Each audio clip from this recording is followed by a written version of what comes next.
Buenos días, maestro y compañeros. Nosotros somos el equipo uno. Vamos a presentarles el libro México Bárbaro, escrito por John Kenneth Turner. Los integrantes del grupo, del equipo somos Cisneros Ruiz Valeria, Flores Cantellán Israel, Millán Licuna América Berenice, Ruiz Pérez Valentina, Santoyo Cortés Antonia Saraí y Valle Rodríguez Gabriela Donaje.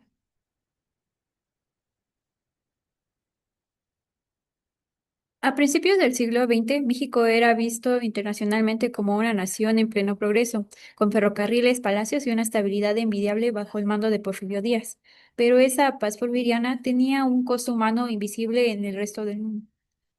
El libro México Bárbaro es la crónica del periodista John Kenneth Turner, quien se infiltró en las haciendas henequeneras para revelar que el motor de esa economía no era el esfuerzo compartido, sino el peonaje por deuda y la esclavitud en la exposición.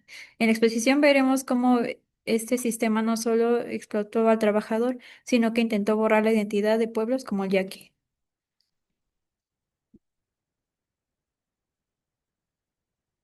La farsa política.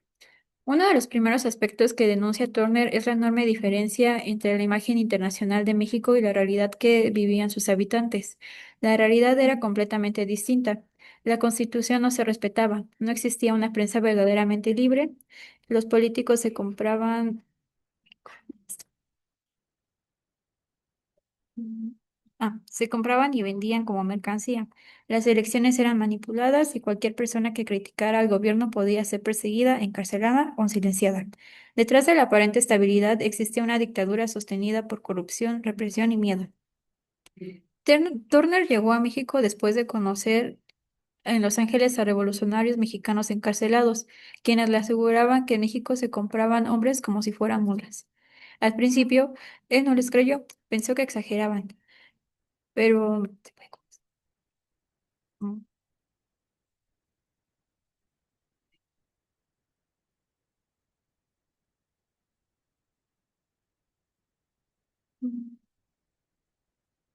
pero decidió investigar por sí mismo y lo que encontró fue incluso peor de lo que imaginaba. Turner concluye que México tenía la apariencia externa de una república, pero en realidad funcionaba como una dictadura disfrazada. El infierno del Enequén en Yucatán. Uno de los capítulos más impactantes del libro describe lo que ocurría en Yucatán, donde se producía enequén, una planta conocida como el oro verde. Este producto era muy valioso porque se utilizaba para fabricar cuerdas, sacos y otros materiales industriales con gran demanda internacional. A este negocio, un pequeño grupo de familias se acumuló enormes riquezas. A este grupo se le conocía como la casta divina. Eran alrededor de 50 reyes del Enequén que controlaban la economía, la política y prácticamente toda la vida social de la región. Turner logró infiltrarse en círculos sociales fingiendo ser un inversionista rico. Esto le permitió observar directamente cómo funcionaba el sistema. Las haciendas afirmaban que no tenían esclavos, sino trabajadores por deuda, pero Turner demuestra que esto era una mentira. El sistema de deudas era una trampa diseñada para impedir que los trabajadores recuperaran su libertad. A los peones se les obligaba a comprar comida, ropa y herramientas en tiendas propiedad del mismo hacendado, donde todo se vendía a precios excesivos. Esto hacía que la deuda creciera constantemente y lo más grave es que la deuda se heredaba de padres a hijos. En la práctica se trataba de una forma de esclavitud perpetua. Turner documentó que el precio de un trabajador podría oscilar entre 400 y 1,000 pesos, dependiendo de la demanda del mercado, por su edad y la condición física. Esto demuestra que las personas eran tratadas literalmente como mercancía. La vida cotidiana era brutal. Los trabajadores despertaban aproximadamente a las 3:45 de la mañana, comenzaban a trabajar antes del amanecer y sus jornadas podían extenderse hasta las 8 o 9 de la noche, lo que significaba entre 16 y 18 horas diarias de trabajo físico extremo bajo temperaturas sofocantes. Recibían solamente una comida al día, generalmente compuesta por tortillas, frijoles y pescado rancio. Si no cumplían con la cuota diaria de pencas exigida, eran castigados con 15 o más azotes. El látigo era una práctica cotidiana utilizada para mantener el control y romper la voluntad del trabajador. Pero más allá del sufrimiento físico, el sistema estaba diseñado para destruir psicológicamente a las personas. No podían escapar, y si lo intentaban, eran perseguidos, capturados y castigados. Turner demuestra que, que el supuesto progreso económico del porfiriato tenía un costo humano devastador. El genocidio yaqui. Uno de los puntos más tristes del libro es el exterminio del pueblo yaqui, originario de Sonora. Los yaquis llevaban décadas resistiendo los intentos del gobierno por despojarlos de sus tierras fértiles. Su lucha no era criminal ni rebelde por capricho, era una defensa legítima de su territorio, su cultura y su autonomía. Sin embargo, políticos corruptos y empresarios ambicionaban esas tierras. Para justificar su apropiación, el gobierno declaró a los yaquis como rebeldes. Esto permitió perseguirlos, capturarlos y deportarlos. Turner denuncia que esta deportación se convirtió en un negocio. Los oficiales recibían una comisión de 65 pesos por cada yaqui enviado a Yucatán, es decir, existía un incentivo económico para capturarlos. Muchos eran detenidos mediante redadas militares, encadenados y trasladados en barcos cargueros en condiciones inhumanas. Durante estos viajes, las familias eran separadas violentamente. A madres le arrebataban a sus hijos, las mujeres las obligaban a casarse con desconocidos dentro de las haciendas para producir más mano de obra esclava. La separación familiar no era un accidente, era una estrategia deliberada para construir la identidad colectiva del pueblo yaqui. Muchos morían antes siquiera de llegar a las haciendas. El testimonio de Rosanta Bajeca. Turner relata el caso de Rosanta Bajeca, un joven yaqui que al llegar luchó contra sus capataces, se resistió y trató de conservar su dignidad. Sin embargo, después de semanas de hambre, azotes y tortura, terminó completamente sometido. Turner utiliza este testimonio para mostrar cómo el sistema no solo destruía cuerpos, sino también espíritus. Su historia simboliza el proceso de destrucción psicológica al que eran sometidos los deportados.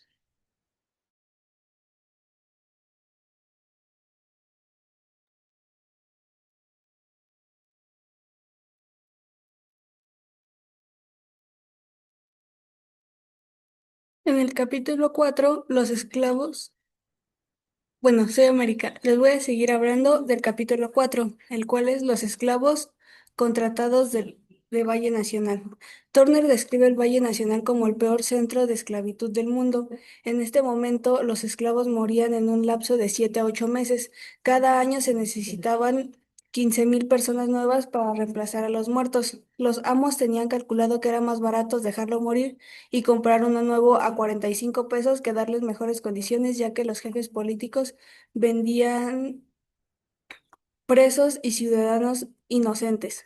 Cobraban comisión por cada esclavo que pasaba por su territorio y ponían a los rurales al servicio de los hacendados. El sistema de trabajo por contrato. Los hacendados no llamaban esclavos a sus trabajadores, los llamaban trabajadores contratados. Se les engañaba con falsas promesas de buenos salarios, comida y vivienda. Una vez llegaban al valle no había salida. Guardias armados, pueblos con policías y 10 pesos por esclavo capturado. Los enganchadores usaban tres métodos principales: anuncios falsos de trabajo con buenas condiciones, encierro en casas de enganchadores, secuestros directos incluyendo niños de 6 a 12 años. ¿Cómo vivían estos? Despertaban a las 4 a.m. y trabajaban hasta el anochecer. Todos los días del año dormían en barrancones de tierra, sin camas, hasta 400 personas juntas. Hombres, mujeres y niños compartían el mismo espacio sin separación. La comida era mínima, básicamente frijoles y tortillas. Los azotaban con regularidad y si alguien protestaba era golpeado. En el capítulo 5, El Valle de la Muerte, es el testimonio directo de Turner dentro del valle, ya no solo testimonios de terceros.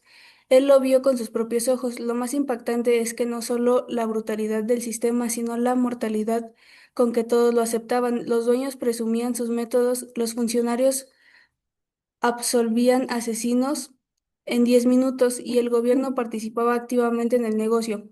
Turner deja en claro que esto no era un abuso aislado, sino un sistema organizado, rentable y protegido desde las altas esferas del poder en el México del Porfirio Díaz. Turner entra al Valle de México a finales de 1908. Se infiltra disfrazado de millonario inversionista interesado en comprar haciendas. Gracias a las cartas de recomendación de españoles ricos, logró acceso libre a todas las haciendas. El jefe político Rodolfo Pardo le dio escoltas y cartas para que todos los presidentes municipales lo atendieran sin sospechar nada. El sistema funcionaba gracias a que el jefe político de Pachuca tenía con- contrato directo con el hacendado Cándido Fernández. Los arrestaban sin juicio por cualquier pretexto y el dinero se repartía así: 10 para Flex Díaz, 10 para el alcalde y 15 para el jefe político de Tuxtepec y el resto para el enganchador. Turner dentro logró ver dormitorios de tierra sin ventanas, 150 personas en 23 por 5 metros, capataces azotados, esclavos con varas de bejucio en los campos, incluso frente a visitantes, mujeres levantándose a las 2 de la mañana a moler maíz y trabajando hasta medianoche. Un capataz mató a una mujer y el presidente municipal lo absolvió en 10 minutos. En el capítulo 6, Los peones del campo y los pobres de la ciudad, Torney ya no solo habla del Valle Nacional o Yucatán, sino de todo México. Demuestra que la esclavitud y la pobreza extrema no eran casos aislados, sino sistema nacional de al menos 10 de los 32 estados. Tenían mayoría de trabajadores esclavizados. Los peones recibían salarios nominales de 25 a 50 centavos al día, pero nunca en efectivo. Se les pagaba con vales solo válidos en la tienda de raya de la hacienda, donde los precios eran abusivos y las deudas se heredaban padres a hijos y por generaciones, atándolos siempre a la tierra. En la ciudad, 25,000 personas dormían cada noche en mesones por 3 centavos, cuartos con 100 o 200 personas, tiradas en el suelo. Mujeres y niñas sin hogar dormían mezcladas con hombres sin ninguna protección. Miles ni siquiera podían pagar los 3 centavos y dormían en campos a las afueras de la ciudad. El maíz y el frijol era la base de la alimentación popular, constaba del doble en Chicago. En el capítulo 7 se habla del sistema de Díaz y cómo llegó al poder, una dictadura disfrazada de república donde la constitución existía en el papel pero no en la práctica, ya que Díaz controlaba todo: el ejército, la prensa, elecciones, jueces y gobernadores. Algo importante es que Turner no solo resume como el porfiriato de Díaz del Estado. Antes de Díaz, México vivía un momento de esperanza bajo Benito Juárez. Se había derrotado al imperio de Maximiliano, se absolvió la esclavitud y se repartieron tierras al pueblo. Díaz encabezó 3 rebeliones armadas contra el gobierno constitucional y elegidos demócratas. En elecciones perdió siempre. En 1867 sacó 30% versus Juárez. En 1871 perdió 2 contra 5 de los votos. En 1872 obtuvo solo 1 de 15 de los votos contra Lerdo de Tejeda. Entró a la capital con el ejército y se autoproclamó presidente gobernador durante 34 años en contra de la voluntad del pueblo.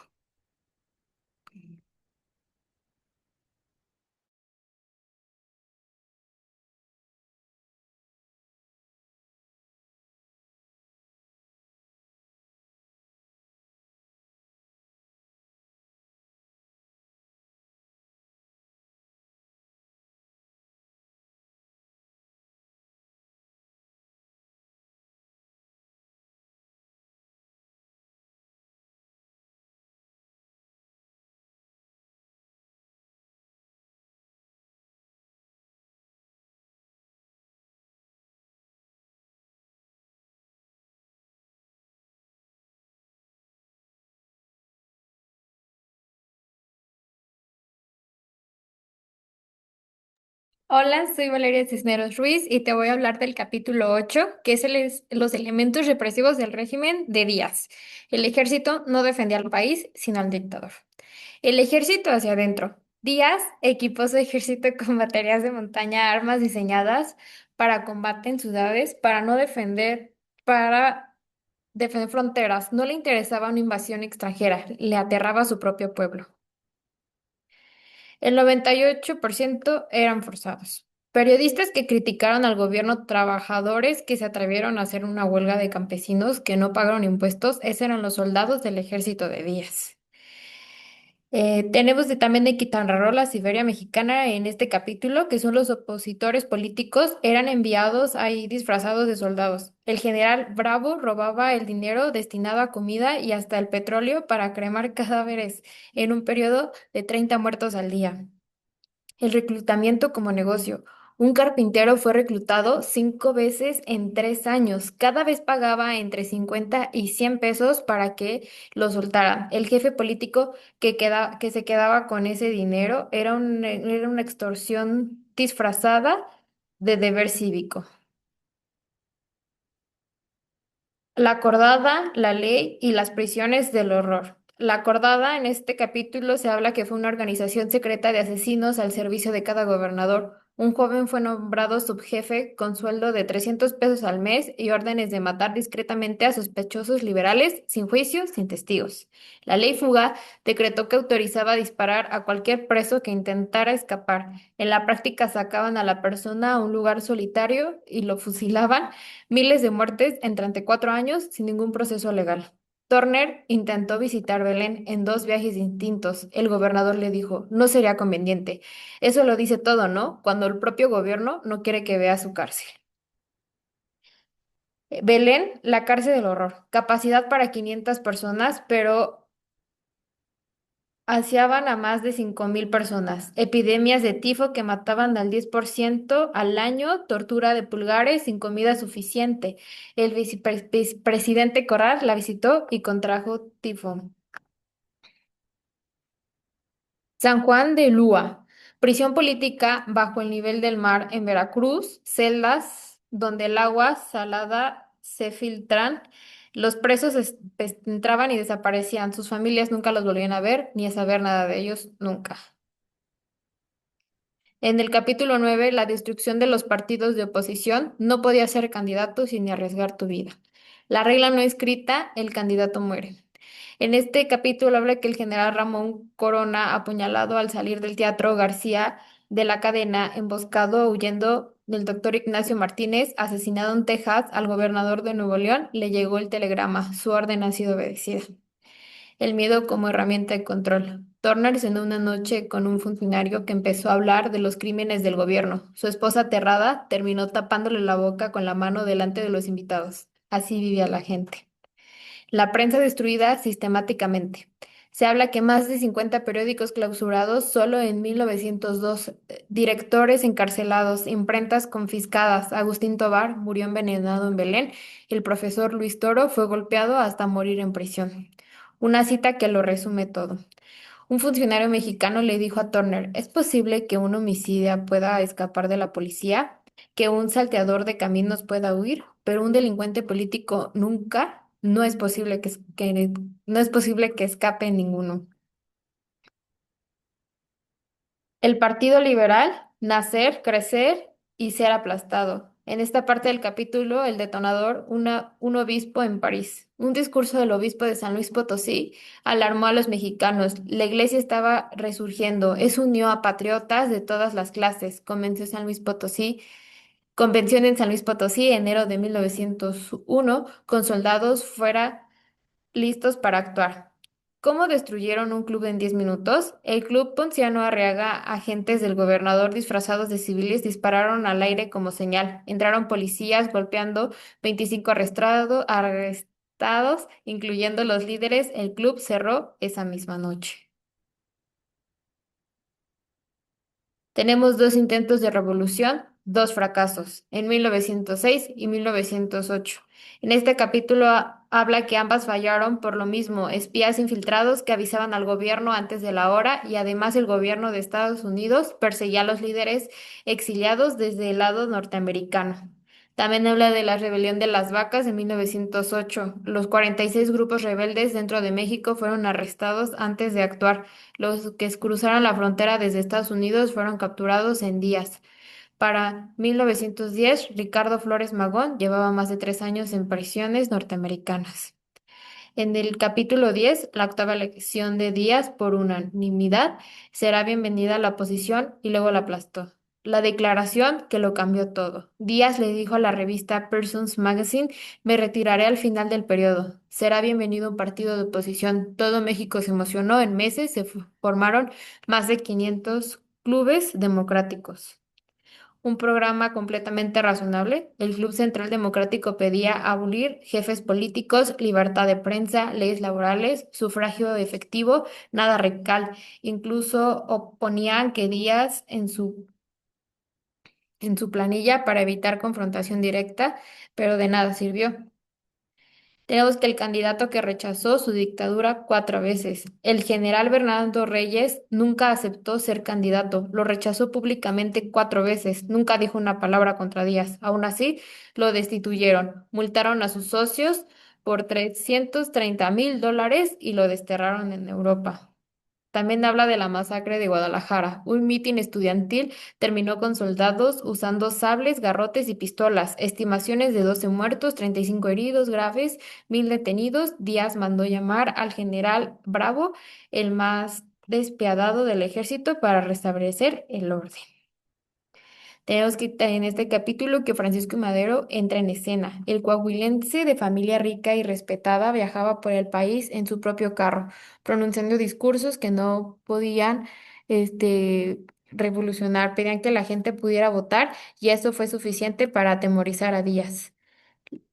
La manifestación que lo dijo todo fue que en Ciudad de México hubo una manifestación masiva a favor de Madero. La gente sabía que exponía su vida y su libertad, y aún así fueron. Turner escribe que en el propio Díaz habría podido organizar algo así. El arresto de medianoche. En junio de 1910, Madero fue detenido en directo durante la noche sin cargos claros sobre los insultos a la nación. Lo trasladaron a Monterrey y lo mantuvieron incomunicado hasta que pasaron las elecciones. La octava unanimidad, el 10 de julio de 1910, soldados en cada casilla electoral. Quien votaba para la oposición arriesgaba arresto y confiscación de bienes. Resultado: Porfirio Díaz electo por unanimidad por octava vez en 34 años. Por mi parte fue todo de estos 3 capítulos. Les paso a mi compañero Israel.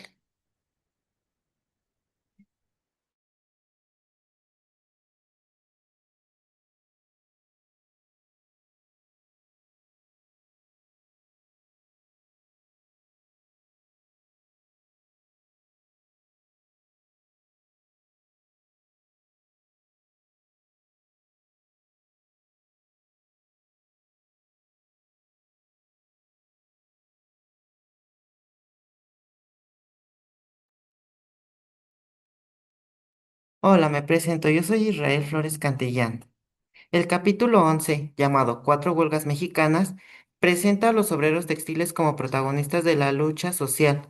Eran hombres, mujeres y niños que trabajaban jornadas largas, recibían salarios mínimos y además eran pagados con vales en vez de dinero real. Uno de los personajes principales o centrales es Hartington, un gerente inglés de la fábrica de Río Blanco, que representa al empresario extranjero beneficiado por el régimen porfirista. También aparecen los trabajadores organizados en el Círculo de los Obreros que intentaron defender sus derechos mediante el sindicato. Turner describe la huelga de Río Blanco como las más sangrientas del movimiento obrero mexicano. La fábrica era moderna y enorme, pero su funcionamiento dependía de pagar renta por viviendas miserables y comprar en la tienda de raya de la empresa. Cuando los obreros se organizan y reclamaron mejores condiciones, la respuesta fue la represión. El gobierno de Díaz, en lugar de actuar como mediador, apoyó a la empresa, mandó soldados y permitió una matanza contra los huelguistas.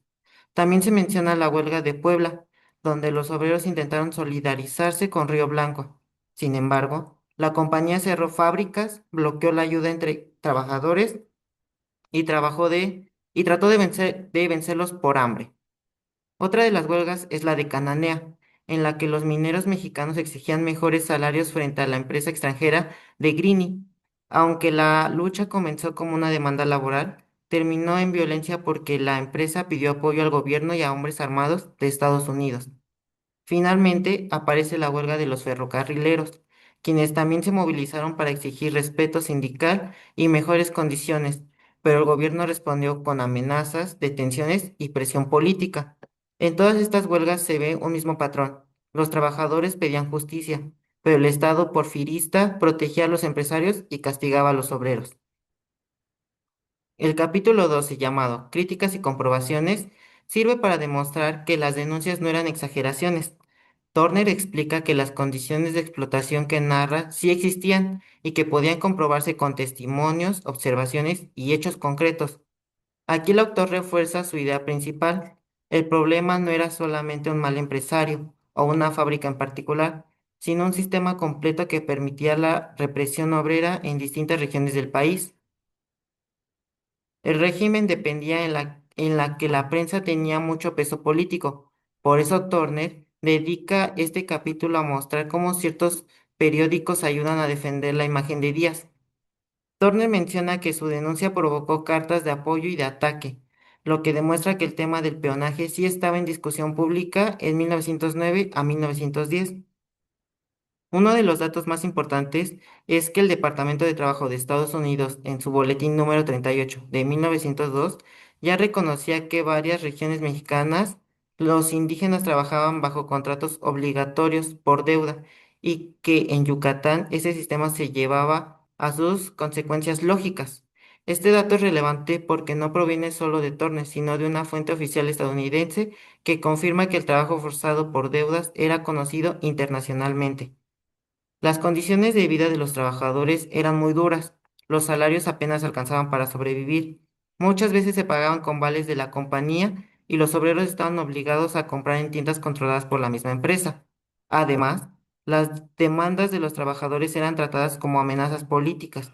En lugar de permitir la libre organización sindical, el gobierno utiliza policías rurales y soldados para vigilar, encarcelar y dispersar a los huelguistas. Torne también muestra cómo la violencia de Estado no era accidental, estaba conectada con el poder económico y con la protección de intereses privados. Por eso, en este capítulo funciona como una confirmación documental de todo lo que se denunció en el capítulo anterior, el capítulo 11. Capítulo 13. El contubernio de Díaz con la prensa norteamericana. Turner abre el capítulo afirmando que existía una resistencia misteriosa en la prensa estadounidense para publicar cualquier cosa que perjudicara a Díaz, mientras que sí abundaban los textos que lo elogiaban. El régimen porfirista no solo controlaba la prensa mexicana, sino también influía sobre periódicos, revistas y editoriales de Estados Unidos para proteger su reputación. Esto convierte al capítulo en una crítica directa a la manipulación mediática y a la construcción de una imagen falsa de México en el exterior.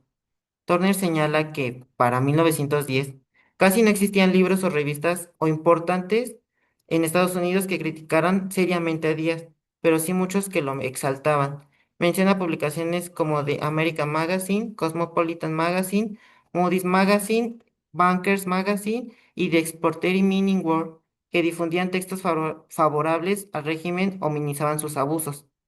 También cita el caso de William Randolph Hearst, quien tenía intereses económicos en México y publicó artículos muy favorables a Díaz, a quien presentaba como defensor del orden y del progreso. Otro caso clave es el de Alfred Henry Lewis y Othman Stevens, periodista de Hearst, cuyos textos Turner ridiculiza porque, según él, estaban llenos de errores y repetían la versión oficial del gobierno mexicano. Uno de los ejemplos más fuertes del capítulo es la supresión o desaparición de libros críticos sobre México. Turner menciona en el caso de Carlo de Fornaro, autor de Das Zar de México, quien fue demandado por difamación y terminó en la cárcel, lo que desalentó la difusión de su obra. También cita Yucatán de American Egypt de Tabor y Frost, un libro que aborda la esclavitud en las haciendas henequeras y que, según Turner, prácticamente desapareció del mercado estadounidense. Con estos ejemplos muestra que la censura no siempre era directa, también podía operar mediante presión editorial, demandas, silenciamiento o retiro comercial.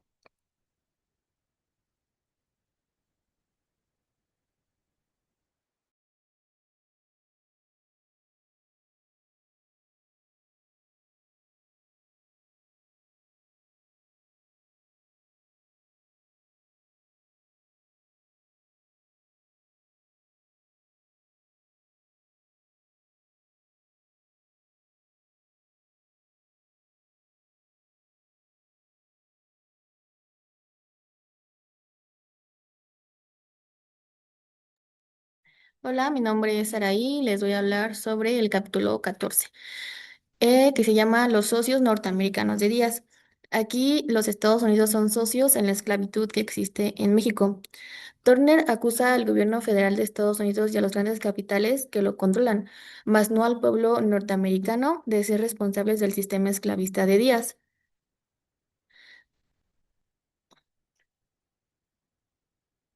La razón del silencio fue los 900 millones de dólares de capital norteamericano invertidos en México, quienes obtienen utilidades de la esclavitud mexicana, que se esmera en defenderla y en glorificar a Díaz.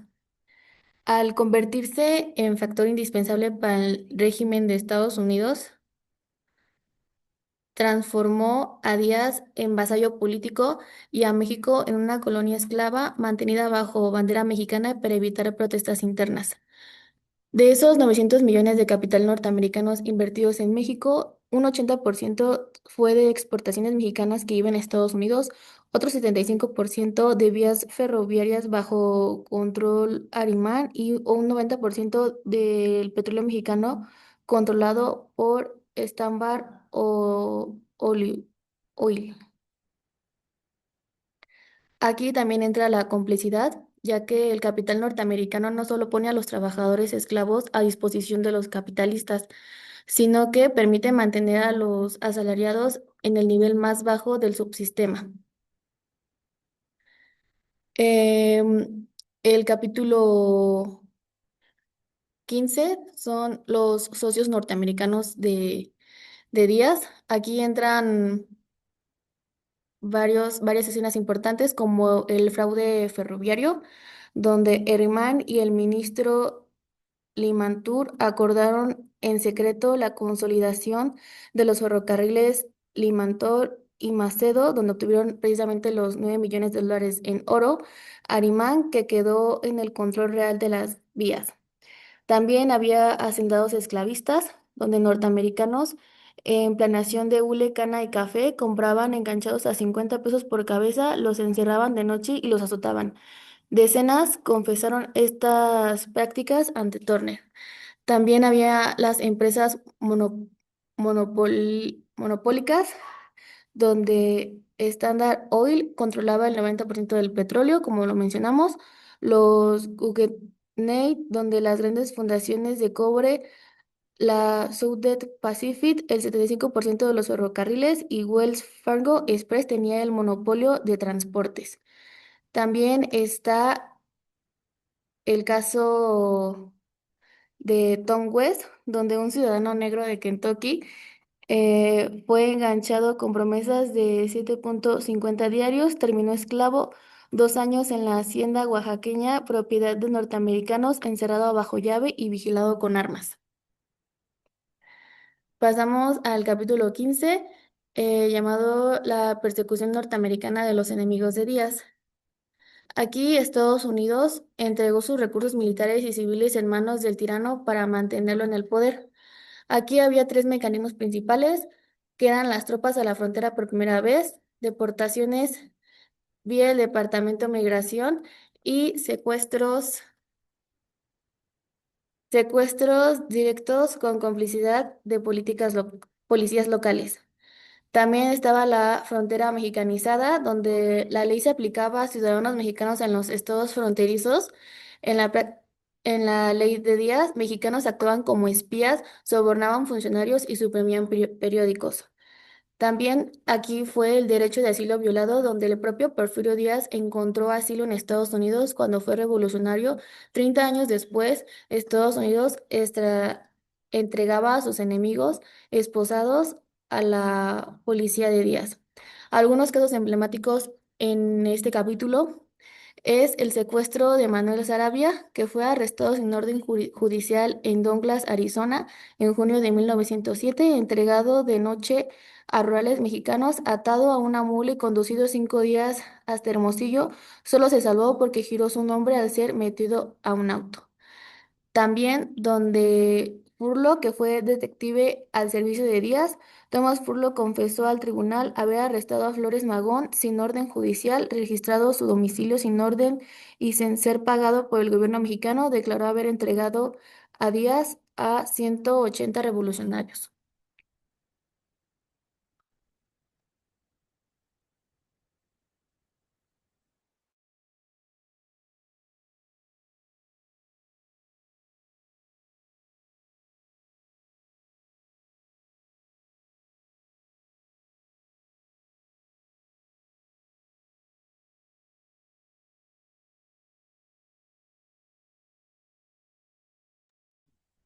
Hola, mi nombre es Valentina Ruiz y yo les voy a hablar del capítulo 16 y 17, que es la última parte de este libro.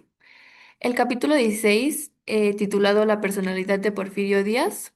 Bueno, en este capítulo Turner comienza desafiando la imagen positiva que Díaz tenía en Estados Unidos, construida a través de millones gastados en prensa extranjera y el halago sistemático a figuras influyentes contra los tres pilares de su buena fama: haber modernizado México, ser un buen hombre de paz y llevar una vida privada ejemplar. El autor desmonta cada uno con argumentos concretos. Sobre el progreso, señala que México era el país más atrasado de América Latina en la educación, con tan solo 16% de alfabetismo.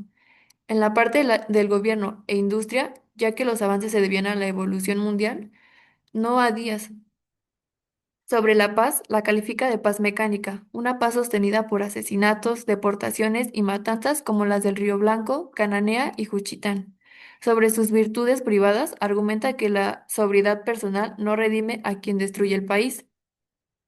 Turner traza un retrato psicológico oscuro, un hombre cruel desde la infancia, pues quemó la nariz de su hermano dormido, era vengativo, era hipócrita, prometió no reelegirse y lo hizo indefinidamente. Era cobarde en el fondo. El miedo, dice, explica su represión brutal. Era incapaz de amar la cultura o a la educación.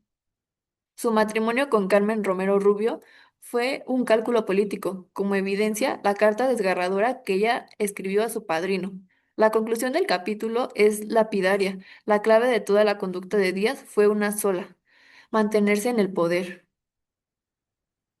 Por parte del capítulo 17 y último, titulado El pueblo mexicano, en este capítulo final, Turner invierte la acusación. Si la defensa de Díaz exige atacar al pueblo mexicano, tachándolo de perezoso, ignorante, ladrón, supersticioso e incapaz de democracia, entonces esta defensa debe ser refutada. Argumentó Argumento por argumento, desmonta los estereotipos. La pereza es una realidad, el resultado del hambre crónica. El propio magnate Harriman admitió que los trabajadores mexicanos eran eficientes una vez alimentados. La imprevisión se explica porque cualquier ahorro era confiscado por funcionarios corruptos. El robo es la única respuesta posible a una explotación que no les deja nada. La incapacidad para la democracia es históricamente fabricada. Ningún pueblo puede aprender a gobernarse si nunca se les permitió intentarlo. Desde una perspectiva protoevolucionista, Turner argumenta que las diferencias entre pueblos no son innatas, sino productos de condiciones históricas y materiales. El mexicano, mezcla de indígena y español, ha producido a sus más grandes poetas, artistas y estadistas precisamente de entre los nativos puros. Sus supuestas limitaciones son consecuencias directas del sistema de Díaz, no de su naturaleza. Afirma que el verdadero obstáculo para el progreso de Díaz no es su pueblo, sino el sistema dictatorial de Díaz, sostenido por el capital estadounidense y la complicidad del gobierno de Estados Unidos. Turner sostiene que el pueblo mexicano está listo para la democracia y que solo requiere la oportunidad de ejercer libre de opresión. Finalmente, llama a los ciudadanos estadounidenses a no apoyar la intervención militar en México y a permitir que la Revolución Mexicana transforme al país. Como una conclusión general de México bárbaro, podemos decir que el libro desmantela la imagen de dictadura benevolente o progreso que Díaz vendía internacionalmente, revelando que el éxito económico del régimen se basaba en la esclavitud de grupos como los yaquis, los mayas y los peones en las haciendas henequeras.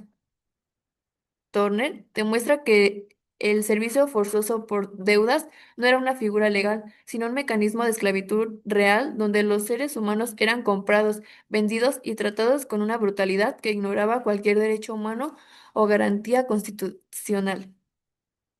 Por parte de la complicidad y represión, la obra denuncia cómo el régimen de Díaz se mantuvo mediante la supresión de la prensa libre, la anulación de partidos políticos y la complicidad del capital y la prensa norteamericana, quienes preferían ignorar la barbaridad con tal de proteger sus inversiones. Y como última instancia, Turner concluye que este sistema opresivo e injusto, hacía inevitable el estallido de una revolución, posicionando a su obra no solo como una crónica de la injusticia, sino como un testimonio que explicó las causas fundamentales que dieron origen a la revolución. Por nuestra parte sería todo y gracias.